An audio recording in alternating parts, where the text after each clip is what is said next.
wahdahu la syarika lah wa asyhadu anna Muhammadan abduhu wa rasuluh la nabiyya ba'dah.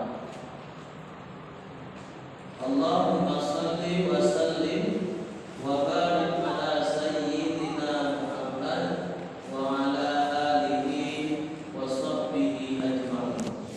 Amma ba'du. Qala Allah ta'ala fi kitabihil karim, a'udzu billahi minasy syaithanir rajim. Bismillahirrahmanirrahim.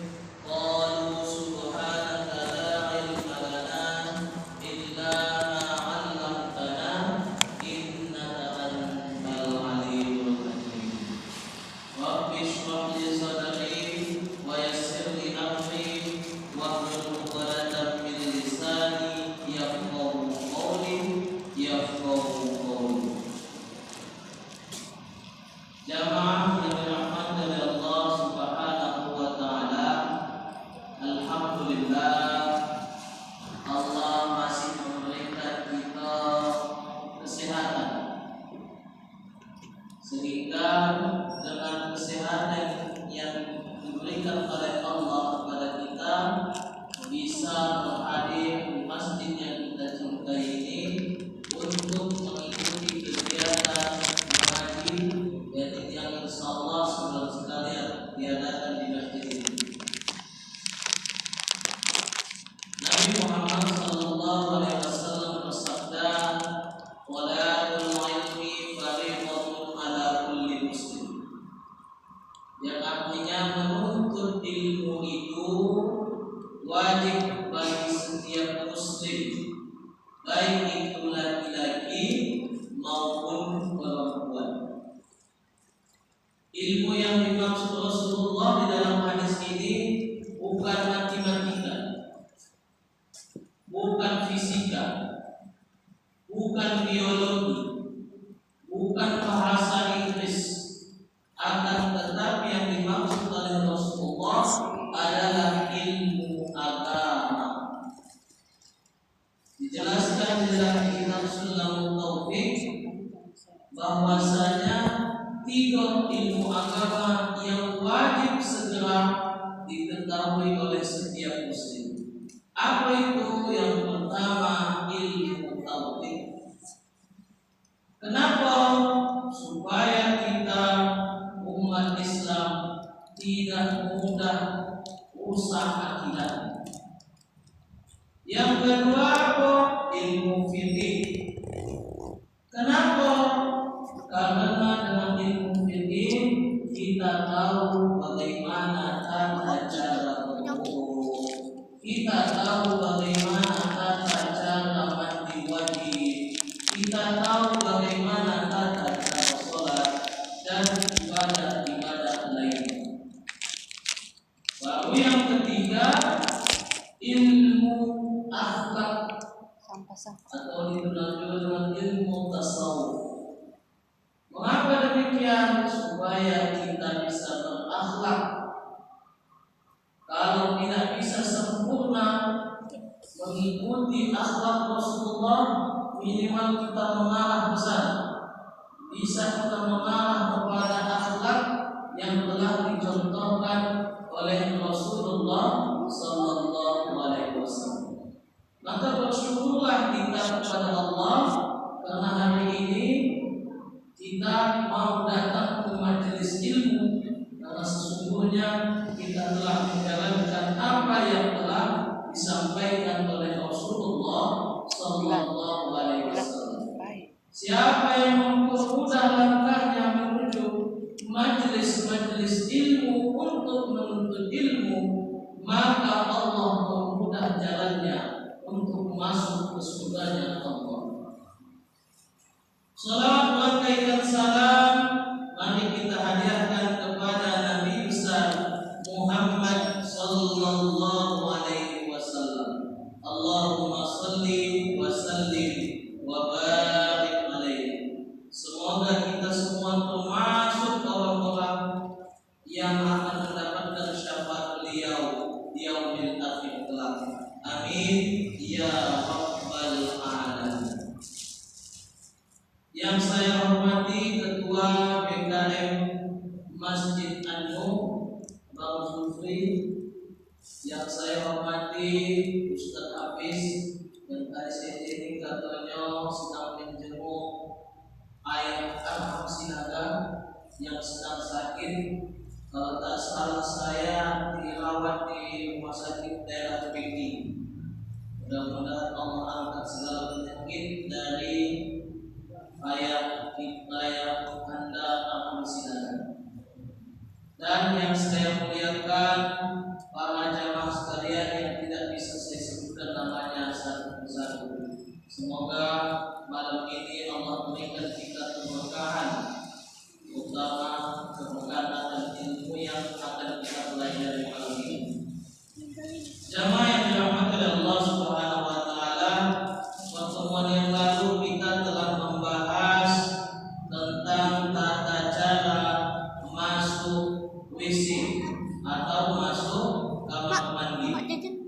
Jadi di malam yang berbahagia ini kita lanjut pembahasan kita mengenai kitab Hidayah tentang adab-adab di dalam berwudu.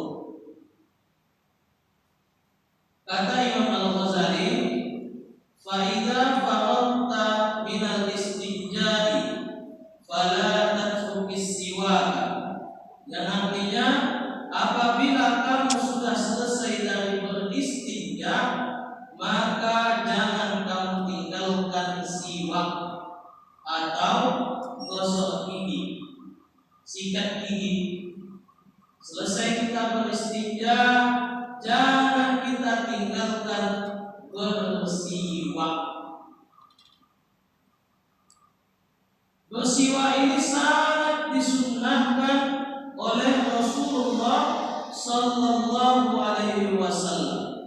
Maka dari itu, kalau sudah selesai kita istinja, hendaknya lah kita melanjutkan dengan bersiwak. Siapa yang telah melanjutkan bersiwak setelah istinja, maka dia telah menjalankan sunnah Rasulullah Sallallahu Alaihi Wasallam. Jadi sunnah ini Pak, sunnah itu dibagi dua. Yang pertama namanya aslus sunnah, yang kedua namanya kamalus sunnah. Apa yang dimaksud dengan aslus sunnah? Dia menjalankan sunnah Rasulullah tapi tidak sempurna sebagaimana yang telah dicontohkan oleh Rasulullah Sallallahu Alaihi Wasallam. Maksudnya bagaimana? Siwak itu sebenarnya memakai kayu yang berasal dari kayu arok. Itulah siwak. Jadi yang dikatakan di dalam kitab ini, siwak yang dimaksud sebenarnya bukan sikat gigi. Cuma kalau kita sampaikan di masyarakat kita, siwak itu gosok gigi. Padahal siwak yang dimaksud itu bukan dengan sikat gigi, akan tetapi kayu yang berasal dari kayu arok. Itulah yang dimaksud dengan siwak. Yakin dan percaya saya, hampir 95% dari kita ini tak ada yang punya kayu siwak. Yakin dan percaya saya, tak ada yang punya kayu siwak. Karena kita beranggapan siwak itu yang sikat gigi. Maka dari itu, karena kita tidak bisa menggunakan kayu siwak dengan bersiwak dengan kayu arok, maka pakailah sesuatu yang sifatnya kesat, entah sepet, entah tisu, yang sifatnya kesat. Jadi itulah yang kita pakai untuk membersihkan gigi kita. Jadi kalau Rasulullah bersiwak itu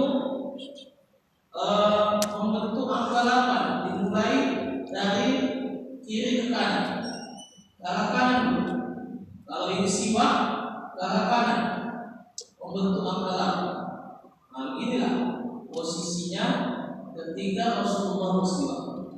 Jadi siwak itu kayu, kayak ranting pohon itu, tak kala panjang, tak kala pendek, tak kala musyawarah.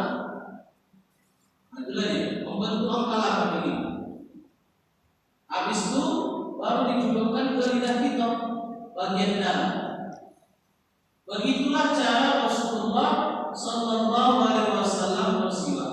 Namun karena kita tidak punya siwak, gunakanlah entah tisu, entah serbet, atau yang sifatnya besar untuk bersiwak. Maka orang yang telah menggunakan siwak, orang yang bersiwak tanpa menggunakan kayu awak tadi, dia tergolong menjalankan sunnah Rasulullah, tapi tidak menjalankannya secara sempurna. Itulah yang dimaksud dengan asrus sunnah. Yang kedua tadi kamalus sunnah. Apa yang dimaksud kamalus sunnah? Menjalankan sunnah Rasulullah sesuai dengan yang dicontohkan oleh Rasulullah. Bersiwak dia menggunakan kayu awak, dikerjakan sebagaimana yang dikerjakan Rasulullah, membentuk angka 8. Setelah disiwaknya giginya, dijulurkan ke lidahnya bagian dalam. Barulah dikatakan dia menjalankan sunnah Rasulullah secara sempurna. Jamaah yang dirahmati Allah Subhanahu wa taala, Imam Al-Ghazali juga mengatakan jangan pernah tinggalkan siwak kecuali memang ada larangan dari syariat. Kapan itu? Yaitu ketika orang berpuasa, maka makruh bagi dia bersiwak pada waktu Syawal. Apa itu waktu Syawal? Setelah tergelincirnya matahari. Kita ini sangat dianjurkan untuk bersiwak, terutama sebelum sholat, sebelum membaca Al-Quran, setelah bangun dari tidur, sangat dianjurkan untuk bersiwak. Namun tidak dianjurkan pada saat kita sedang menjalankan ibadah puasa, yaitu pada waktu tergelincirnya matahari. Jadi ketika kita puasa setelah tergelincirnya matahari, dimakruhkan bagi kita untuk melakukan siwak, untuk sikat gigi. Lalu bagaimana dengan kumur-kumur? Ketika sedang berpuasa, tetap disunnahkan kumur-kumur. Kumur-kumur di luar puasa bisa begitu kalau kumur-kumur di luar puasa. Cuman kalau di dalam puasa jangan begitu juga, Pak. Tato dalam kalau tak sengaja tak batal puasa. Takutnya puasa orang sedikit-sedikit. Yang masuk 3, yang keluar 2, batal puasa. Nah, kalau puasa kumur-kumur tetap disunnahkan. Tak ada istilah tergelincir mata, tetap disunnahkan kumur-kumur. Akan tetapi jangan pula modelnya seperti keluar di luar puasa. Nah, cukup sekedarnya saja, ringan saja. Karena takutnya nanti masuk air ke dalam tenggorokan kita sehingga menyebabkan puasa kita batal. Siwak itu idealnya dengan kayu awak. Nah, kayu awak itu kalau itu tema nanti Pepsodent atau pasta gigi ada kandungan-kandungan yang membuat gigi kita yellow, itulah yang terkandung di dalam kayu awak itu. Nah, itu dia. Besarnya itu lebih besar dari ibu jari. Siwak yang yellow itu lebih besar dari ibu jari. Jangan lebih kecil dari jari kelingking. Panjangnya itu jangan lebih dari sejengkal. Dan pendeknya jangan lebih dari 4 jari. Itulah idealnya siwak kalau kita mau memakai siwak. Kayaknya dan kembali ini jual siwak langsung. Kayaknya dilanjut balik. Tapi kalau ada boleh juga lah kita pakai siwak itu dalam kehidupan sehari-hari kita. Jadi siwak yang ideal itu tidak lebih besar dari ibu jari, tidak lebih kecil dari jari kelingking, tidak lebih panjang, panjangnya tidak lebih dari sedekap, dan pendeknya tidak lebih dari 4 jari. Nah, itulah kalau kita mau memakai siwak yang ideal sesuai dengan apa yang telah disampaikan di dalam kitab. Lalu pertanyaannya, Ustaz, boleh tidak kalau kita siwak itu diganti dengan sikat gigi? Hakikatnya sikat gigi itu tidak bisa menggantikan kedudukan siwak. Hakikatnya sikat gigi itu tidak bisa menggantikan kedudukan siwak. Tapi kalau kita niatkan sikat gigi dengan bersiwak, maka sesungguhnya kita mendapatkan pahala siwak. Jadi kalau sikat gigi bu, niatkan sengaja bersiwak, biar kita mendapatkan pahala siwak. Tapi ingat, sikat gigi tidak bisa menggantikan kedudukan siwak, tapi tetap bisa kita mendapatkan pahala siwak sunnah menjalankan apa yang disampaikan Rasulullah dalam bersiwak, sehingga mendapatkan pahala dari bersiwak. Selanjutnya, fa'innahu mutahhirun lil fami, yang artinya karena sesungguhnya siwak itu membersihkan mulut. Disampaikan Imam Al-Ghazali manfaat dari siwak. Siwak itu sesungguhnya dapat membersihkan mulut kita.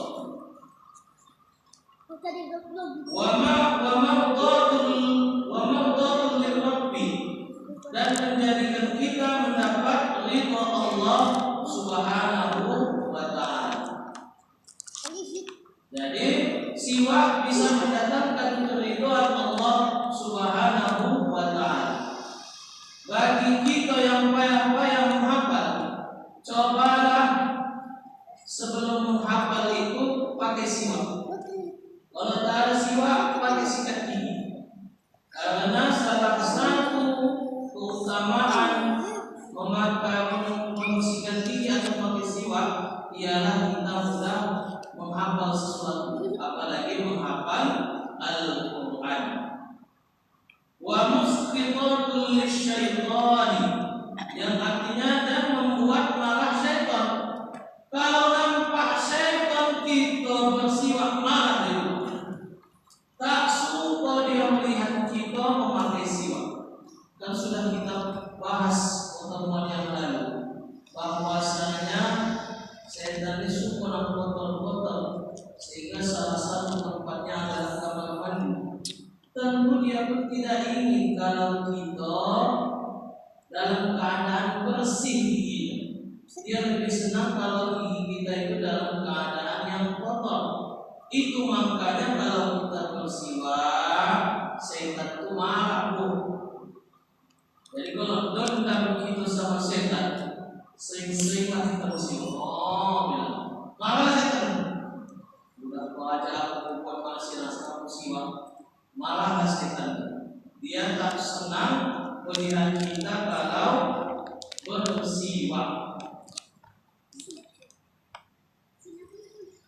Selanjutnya, wassalatun bisiwakin afdalu min sab'ina salatun bila siwakin. Salat dengan siwak itu lebih utama dibandingkan dengan 70 kali sholat tanpa bersiwak. Satu kali kita sholat bersiwak kita itu lebih utama dibandingkan 70 kali kita sholat tanpa siwak. Jadi satu kali kita sholat Satu kali kita sholat, maka kita mendapatkan 70 pahala, seperti mendapatkan 70 pahala sholat. Kalau berjamaah ditambah 27 pahala. Nah, jadi tambah karena itu 70 tambah 27. Begitulah pahala yang kita peroleh apabila kita sholat. Sebelum sholat kita bersiwak, tambah lagi dengan berjamaah. Begitulah pahala yang kita peroleh apabila kita bersiwak sebelum sholat ditambah dengan sholat berjamaah. Di dalam buku Tibbun Nabawi atau buku pengobatan ala Nabi Rasulullah Sallallahu Alaihi Wasallam, orang yang bersiwak keutamaannya ialah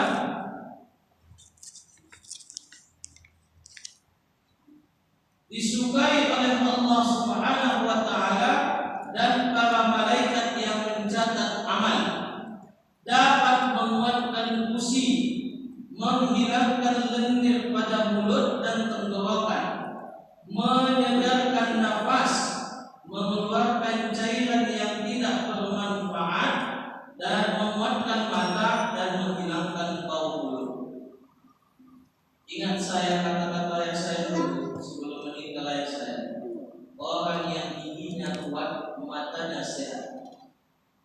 Orang yang giginya kuat, matanya sehat.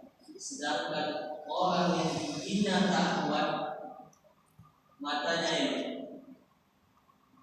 entah itu pendapat ayah saya tak tahu saya, tapi saya lihat betul. Saya harus gigi, matanya kuat. Kalau bukan saya, dia baca Quran tak pakai kacamata, masih sanggup dia Quran kecil tulisan sanggup dia membaca tanpa menggunakan kacamata pada usia yang sudah 70 tahun. Tapi giginya habis, sampai pakai gigi palsu dia.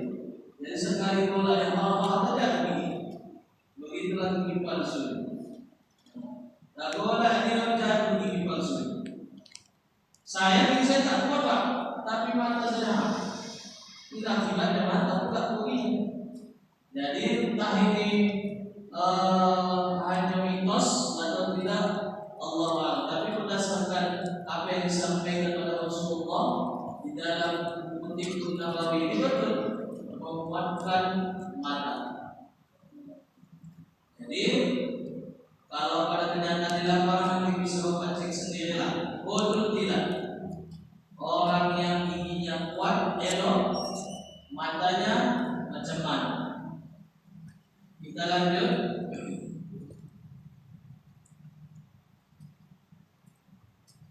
Wa ruwiya an Abi Hurairah radhiyallahu anhu qala qala Rasulullah sallallahu alaihi wasallam laula an ashqa ala ummati la amartuhum bisiwaki fi kulli salati, yang artinya diriwayatkan dari Abu Hurairah radhiyallahu bahwasanya Rasulullah sallallahu alaihi wasallam bersabda, seandainya tidak memberatkan bagi umatku, sungguh aku akan perintahkan kepada umatku untuk bersiwak di setiap sholat. Begitulah pentingnya kalau kita membersihkan diri kita sebelum sholat. Kalau tak boleh bagi umatku, sudah wajibkan kata Rasulullah sallallahu alaihi wasallam. Salah satu hikmah membersihkan mulut kita ketika sholat. Kalau lagi sujud, aman. Coba bayangkan ada orang tak sikat gigi, apalagi kamu bangun tidur pagi, baru bangun dia hendak sholat subuh, udah terlambat dia, tak sikat gigi dia. Sholat berjamaah di masjid di samping dia. Kalau saya rasa gelisah gitu. Macam mana kau punya mulut orang yang baru bangun tidur? Tak dibersihkannya ketika dia hendak sholat subuh, mau berjamaah pula. Nah itulah salah satu hikmahnya mungkin mengapa kita ketika sebelum sholat dianjurkan untuk bersiwak atau membersihkan diri kita agar tidak keluar aroma-aroma yang tak sedap. Pernah saya rasakan bu, sholat berjamaah di samping saya ya Allah, mungkin lupa dia agaknya sikat gigi mau sholat, ini sholat Jumat di samping saya Allah tahu, sehingga terganggu konsentrasi awak yang sholat itu. Maka cekul pula ada lagi habis itu, campur waktu habis. Kalau kita nak cukup saya suruh sholat.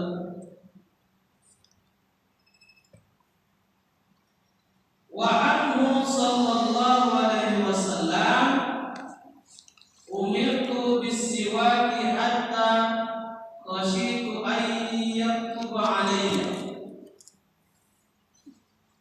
Rasulullah sallallahu alaihi wasallam juga bersabda, aku selalu diperintahkan bersiwak oleh Allah Subhanahu wa taala hingga aku khawatir diwajibkan lagi. Selalu diperintahkan kepada Rasulullah sallallahu alaihi wasallam untuk senantiasa bersiwak. Sampai takutlah Rasulullah, itu mau jadi wajib nih. Begitulah pemikiran Rasulullah sallallahu alaihi wasallam. Sama dengan perkara tarawih. Kalau tak salah saya cuma 5 malam, ketika malam Nabi Muhammad bersolat tarawih. Saking takutnya Rasulullah diwajibkan bagi umatnya bahwa tidak ada kepada Rasulullah lagi. Begitulah sayangnya Rasulullah sallallahu alaihi wasallam kepada kita. Bayangkan bapak sama ibu lah sempat tarawih wajib. Ibu saja pun lewat-lewat. Apalagi 23 rakaat, 23 rakaat dipotong lagi. 11 rakaat. Bapak yang telah itu sempat diwajibkan sholat tarawih sholat itu.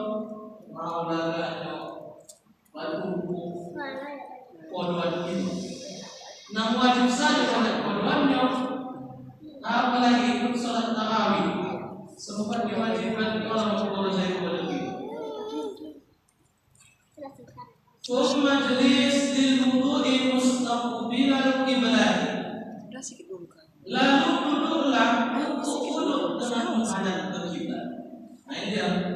Kalau wudhu sunnahnya kita wudhu. Tidak apa-apa.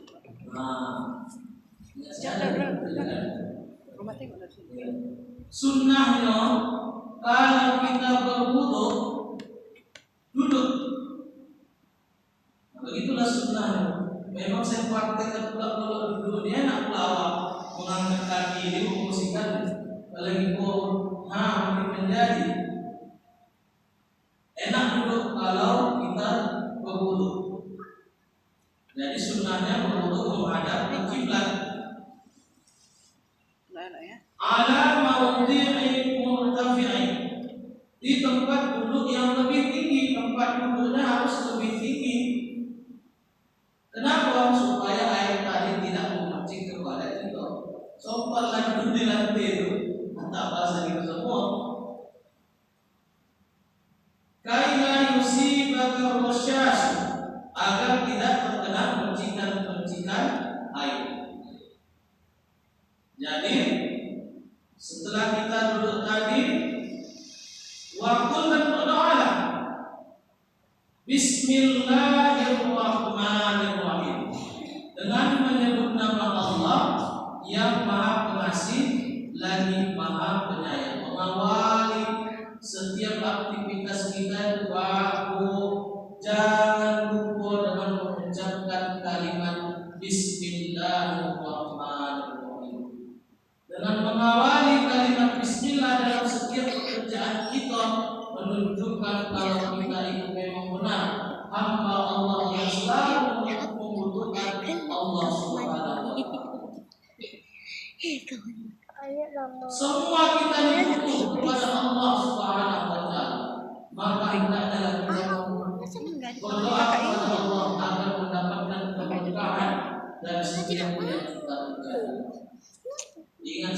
turun di Medan. Semua gerakan, semua pekerjaan diawali dengan Bismillah. Siapnya khutbah, Pak. Saya perhatikan nih, Pak. Pertama kalau saya tengok nanti Ustaz ini. Ustaz Rizani yang bilang kalau bapak sampai tengok nanti Ustaz. Semua yang diperlukan yang pasti Bismillah. Saya tinggallah mulai dari membuka kunci stamina dengan Bismillah. Membuka itu menghidupkan saya Bismillah. Starter Bismillah. Mengekor Bismillah. Menggas Bismillah. Ini bulan sedikit. Tapi alhamdulillah hidupnya mulus saya. Seperti tak ada cobaan ujian kepada Ustaz. Semua Bismillah. Apapun yang dikerjakan Bismillah. Tak pernah lepas Bismillah. Memang sengaja saya tekankan diri saya ke teori supaya tak ada pelatihan berpikir dengan kalimat Bismillah. Bodoh yang dibilang Ustaz Rizani. Mengekor kereta Bismillah, menggas kereta Bismillah, semua Bismillah. Ternyata Ustaz ini tidak mau kehilangan keberkahan yang akan diberikan oleh Allah Subhanahu wa Ta'ala kepada dirinya. Jadi begitu juga dengan wudu ini. Sebelum kita mulai dengan wudu kita tadi berdoa. Bismillahirrahmanirrahim. Dengan menyebut nama Allah yang Maha Pengasih lagi Maha Penyayang. Kalau cuma Bismillah saja yang kita ucapkan, berarti kita menggugurkan dosa. Itulah yang menggugurkan kesunahan. Itulah yang disebut dengan aslus sunnah. Kalau lengkap kita baca Bismillahirrahmanirrahim, maka kita menyempurnakan kesunahan yang diajarkan oleh Rasulullah Sallallahu Alaihi Wasallam. Itulah yang disebut dengan kamalus sunnah.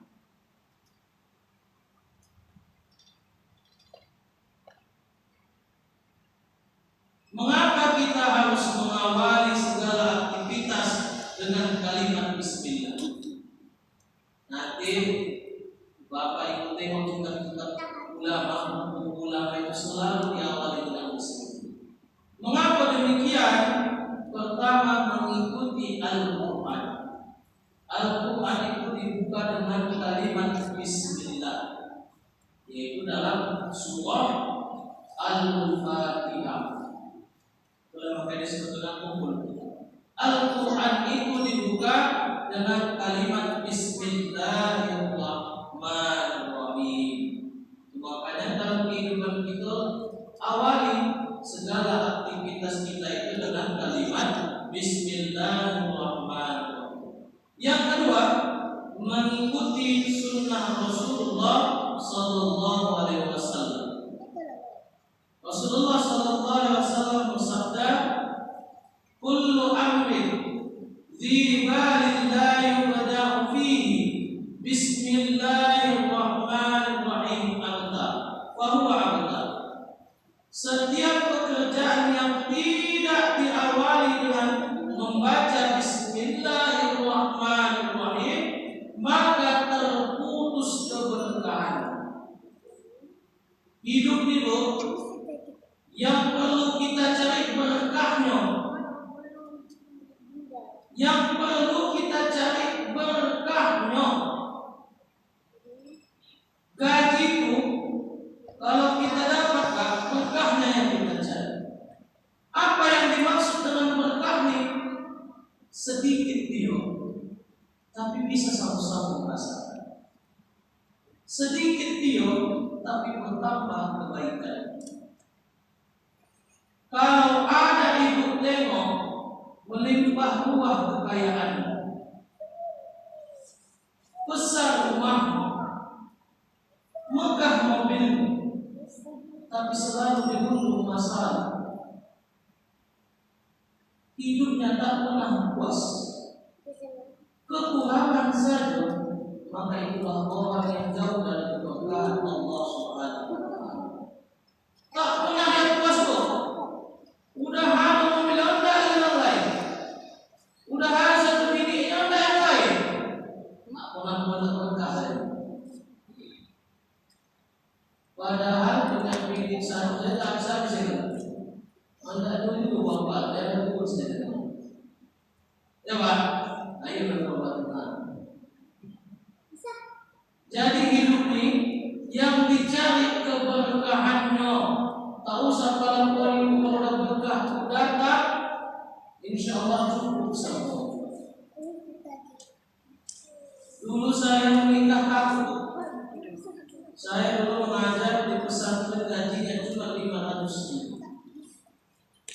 Sampai saya bilang sama istri saya, kalau orang ada menikah sama gaji cuma 500.000, di pesantren waktu itu cuma 500.000 gaji saya. Ternyata istri saya siap, maka menikah belakang. Alhamdulillah cukup 500.000. Dan seiringnya bertambahnya waktu, jalannya waktu, bertambah gaji saya sini.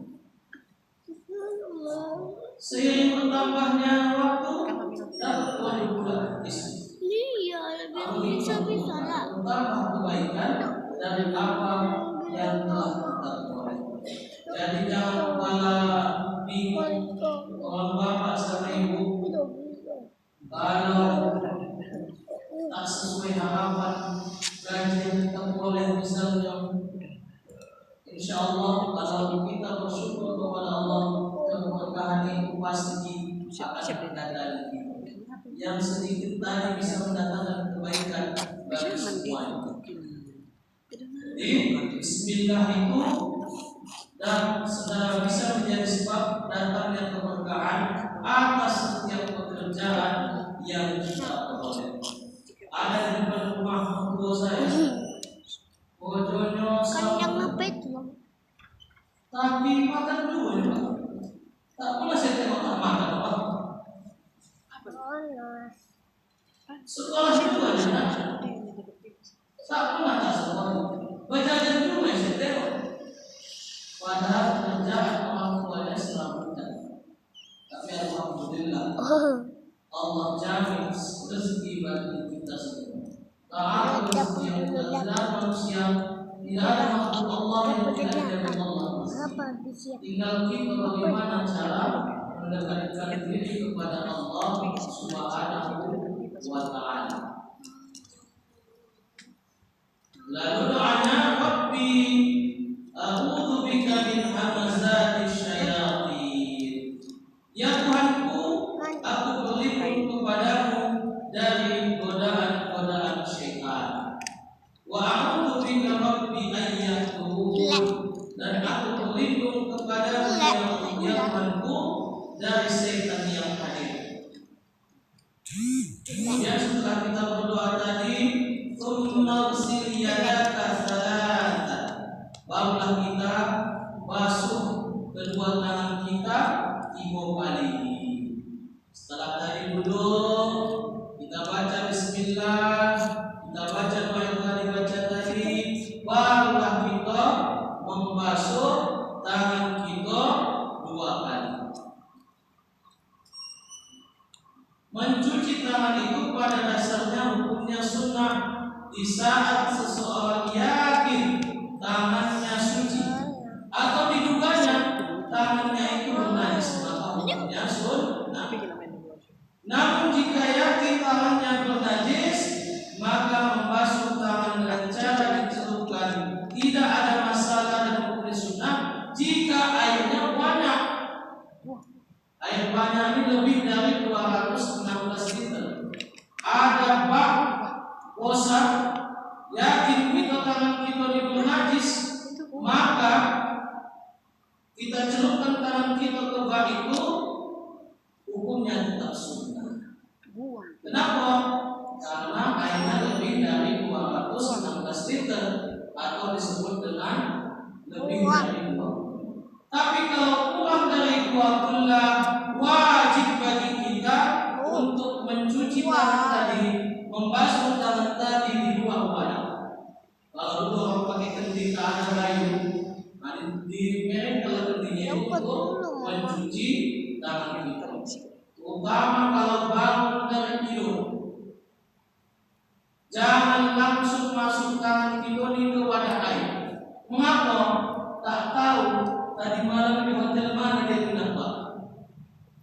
Waktu kita tidur tak tahu entah kemana tangan kita terima. Jadi untuk menghindari air tadi tidak menjadi air mutanajis, hendaknya tangan kita basuh.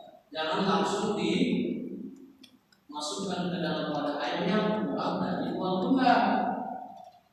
Nah, kalau lebih dari 2 bulan tidak ada masalah. Yang payah itu kalau kurang dari 2 bulan. Qabla an tudkhilahuma qabla an tudkhilahuma al-ina'a. Sebelum engkau memasukkan kedua tangan ke bejana yang berisi air. Sebelum kita masukkan tangan kita ke bejana yang berisi air, hendaknya kita cuci dulu tangan kita. Karena dulu tangan kayu, dulu orang langsung kalau dulu tuh langsung ini kayu langsung begini. Tak ada pakai kayu secara lama lagi kan? Tak ada dulu. Setelah kita basuh tangan kita, berdoa lagi. Allahumma inni as'aluka al-yumna wal barakah. Ya Allah, aku meminta kepada Engkau kebaikan yang banyak dan keberkahan. Keberkahan lagi. Jangan minta kaya, minta berkah. Kalau sudah berkah, kita pun merasa kaya. Jadi tangan kita tadi setelah kita basuh berdoa kita kepada Allah, Allahumma inni as'aluka al-yumna wal barakah. Ya Allah, aku minta kepadamu kebaikan yang banyak dan keberkahan. Wa a'udzu bika minas sukmi wal halakah. Dan aku berlindung kepada Engkau dari keburukan dan kehancuran. Tangan kita bisa menjadi sumber kehancuran, bukan hanya bagi kita, akan tetapi bagi orang lain. Mengapa Ustaz Abdul Somad terang-terangan mendukung calon gubernur Riau sana? Karena tangan dia tadi Pak bisa menentukan nasib umat Islam yang ada di Riau sana. Itu makanya ada kesepakatan antara Ustaz Abdul Somad dengan calon gubernur. Walaupun saat ini Ustaz Abdul Somad sedang disomasi oleh MUI Payakumbuh, MUI Sumatera Barat. Kalau tidak diperjuangkan dari sekarang, siapa yang memimpin daerah kita, habis kita lagi. Maka diperjuangkan Ustaz Abdul Somad, ikut dia kampanye, ikut dia mengajak orang untuk mendukung calon gubernur yang ditawarkan oleh Ustaz Abdul Somad. Maka tangan dia nanti dengan tanda tangannya bisa menentukan arah masa depan umat Islam yang ada di Indonesia. Begitu juga ketika kekuatan Tanjung Balai cari kita lah Pak, saya tak banyak juga tidak. Kasih semua tidak. Cuma carilah yang paling menentukan masa depan Islam di kota Tanjung Balai. Karena kok tangan dia tadi dengan tanda tangannya bisa menentukan arah masa depan umat Islam yang ada di kota Tanjung Balai. Jadi itulah yang dilakukan oleh Ustaz Abdul Somad. Jadi sampai sini dulu kajian kitab hidayahnya. Jadi hendaknya kita berlindung kepada Allah Subhanahu wa taala dari keburukan dan kehancuran yang disebabkan oleh tangan kita ini. Marilah kita manfaatkan tangan kita ini untuk mendatangkan kebaikan, bukan hanya bagi diri kita, akan tetapi juga kepada orang yang ada di sekitar kita. Saya rasa pada malam ini sampai di sini dulu kajian kitab hidayah. Dan insyaallah di pertemuan berikutnya kita lanjut dengan niat ketika memakan hadas atau niat agar diperbolehkan melaksanakan ibadah salat. Kita langsung mulai. Untuk mengambil keberkahan kajian kita malam ini, kita berdoa kepada Allah Subhanahu wa taala. A'udzu billahi minasy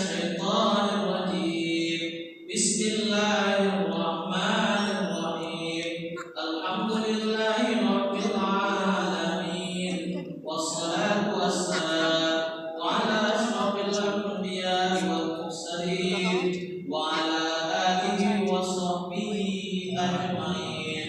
اللهم اغفر لنا ذنوبنا ولوالدينا وارحمهم كما ربونا صغارا، ولجدنا ولجداتنا ولمشايخنا ولأساتذتنا ولجميع المسلمين والمسلمات والمؤمنين والمؤمنات برحمتك يا أرحم الراحمين.